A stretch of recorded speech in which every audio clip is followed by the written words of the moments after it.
बच्चों and welcome back to my channel, that is Concept Improver. Today in this video we are going to continue with class 10th civics chapter number 1, that is power sharing, and ये जो है second part है इस chapter का। जो first part है वो already मैं अपलोड कर चुकी हूँ अपने चैनल पे, जिसका लिंक मैंने डिस्क्रिप्शन बॉक्स में दे दिया है। अगर आपने वो वीडियो नहीं देखी है तो आप वहाँ से जाकर के वो वीडियो देख सकते हो।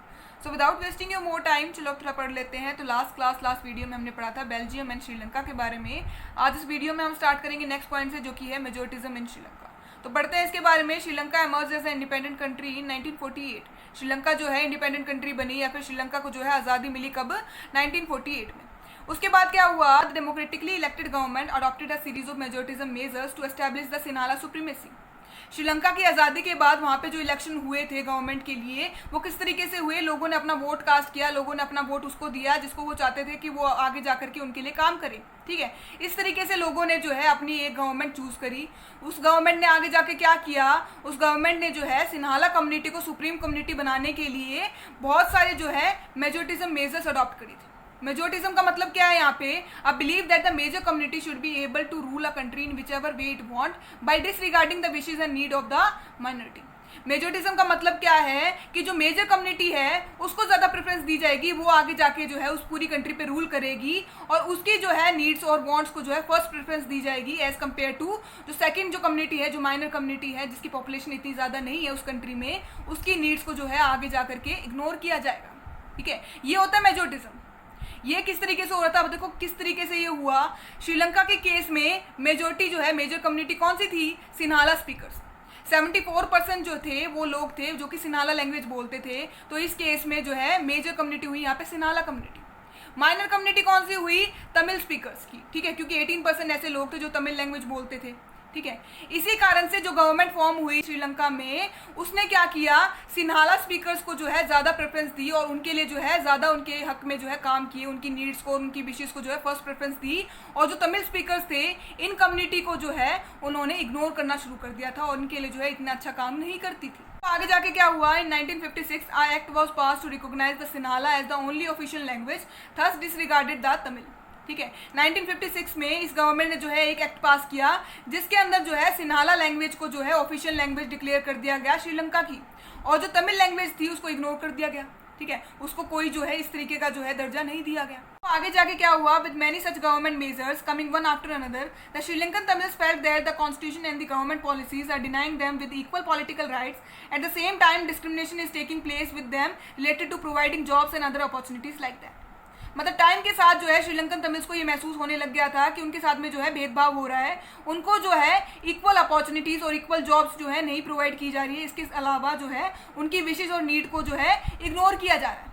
ठीक है, अब देखो आगे जाके क्या हुआ? Difference in the relationship between the Sinhala and the Tamil communities. इस तरीके की जो चीजें हो रही थी एक के बाद एक, इसके कारण से जो है सिन्हाला और तमिल स्पीकर्स जो थे, इनके बीच के जो रिलेशंस थे, इनके रिश्ते जो है खराब होने शुरू हो गए थे, इनके बीच में जो है मनमुटाव आने शुरू हो गए थे। देखो आगे जाके क्या हुआ? By the 1980s the demand for the independent state in the north and east part of the Sri Lanka took place.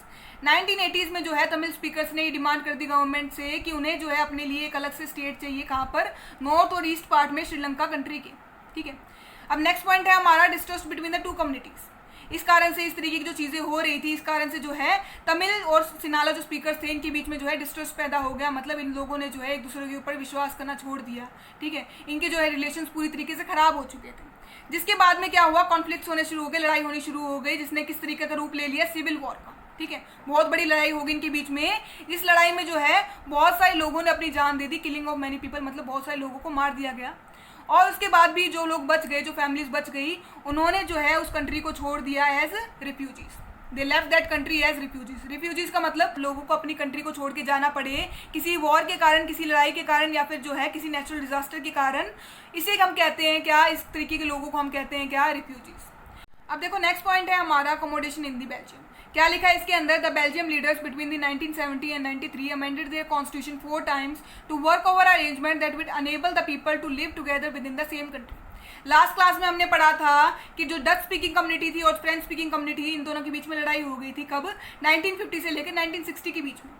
जिसके बाद जो है बेल्जियम के लीडर्स ने ये बात कही थी कि हमें जो है हर एक कम्युनिटी, हर एक लैंग्वेज की जो है इक्वली रिस्पेक्ट करनी चाहिए।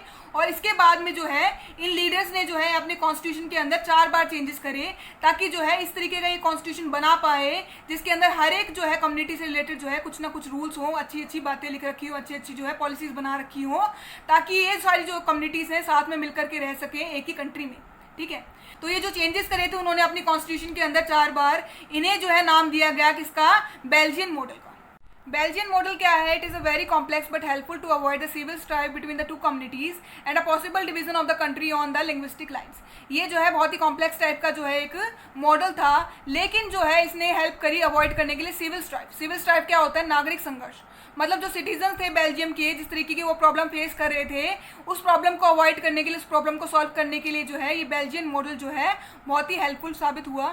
इसके अलावा तो कंट्री की डिवीजन हो सकती थी, कंट्री जो बट सकती थी किसके बेसिस पे? Linguistic lines. लिंग्विस्टिक लाइन्स मतलब लैंग्वेज के बेसिस पे कंट्री की जो बटने की नौबत आ गई थी उसको रोकने के लिए भी जो है बेल्जियन मॉडल ने जो है बहुत ही हेल्प करी। अब देखो, बेल्जियन और बेल्जियम के बीच में जो है बच्चे काफी बार कंफ्यूज हो जाते हैं। ठीक है, बेल्जियम के अंदर जो लोग रहते हैं वो कहलाते हैं बेल्जियन। मतलब जैसे इंडिया के अंदर जो लोग रहते हैं उन्हें कहते हैं इंडियंस, इसी तरीके से बेल्जियम कंट्री के अंदर जो लोग रहते हैं उन्हें कहते हैं हम बेल्जियन। ठीक है, अब देखो नेक्स्ट पॉइंट है हमारा some of the important elements of Belgian model. कौन से जो है एलिमेंट्स थे बेल्जियन मॉडल में? फर्स्ट था the constitution prescribe the number of Dutch and French speaking minister shall be equal in the central government. Central government के अंदर जो है डच और फ्रेंच स्पीकिंग मिनिस्टर जो है इक्वल होने चाहिए। मतलब जितने जो है डच स्पीकिंग मिनिस्टर्स हैं उतने ही जो है फ्रेंच स्पीकिंग मिनिस्टर्स होने चाहिए। किसमें? Central government. इसके अलावा नेक्स्ट एलिमेंट क्या था? Many of the powers of central government has been given to the state government of the 2 regions of the country. The state government is not subordinate to the central government. बहुत सारी जो powers थी central government की वो जो है दे दी गई थी किसको? स्टेट गवर्नमेंट को, इन दोनों रीजन्स के, जहाँ पे जो है फ्रेंच लैंग्वेज बोली जाती थी और डच लैंग्वेज बोली जाती थी। और इसके अलावा इन दोनों स्टेट की जो गवर्नमेंट थी जहाँ पे डच लैंग्वेज और फ्रेंच लैंग्वेज बोली जाती थी वो सबॉर्डिनेट नहीं थी किसके? सेंट्रल गवर्नमेंट की। मतलब वो सेंट्रल गवर्नमेंट के नीचे नहीं आती थी, उनको जो है सेंट्रल गवर्नमेंट के नीचे काम करने की कोई जरूरत नहीं थी। इसके अलावा नेक्स्ट एलिमेंट क्या दे रखा है? Separate government in the Brussels, both the communities have the equal representation. एक अलग से गवर्नमेंट फॉर्म करी गई, कहाँ पे? ब्रुसेल्स सिटी में, जो कि कैपिटल थी किसकी? बेल्जियम की। इसके अलावा जो दोनों ही कम्युनिटी थी, फ्रेंच स्पीकिंग कम्युनिटी और डच स्पीकिंग कम्युनिटी, इन दोनों को जो है इक्वली रिप्रेजेंट किया गया। नेक्स्ट है हमारा कम्युनिटी गवर्नमेंट। ये क्या थी? This is elected by the people belonging to one language community that can be Dutch, French और German speaking. No matter where they live, they have the power regarding the cultural, education, language and related issues. मतलब community government क्या थी? इसके अंदर जो है language के basis पे लोगों ने अपनी अपनी कम्युनिटी बना ली थी और इसके अंदर जो है कल्चर, एजुकेशन और लैंग्वेज से रिलेटेड प्रॉब्लम्स को सॉल्व करने का काम जो है किया जाता था। ठीक है, सो दैट्स इट। आज इस वीडियो में हम इतना ही पढ़ेंगे। वीडियो जरा भी अच्छी लगी हो तो लाइक और सब्सक्राइब करना मत भूलना और कमेंट जरूर करना कि आपको इस चैप्टर में क्या डाउट है। Thank you.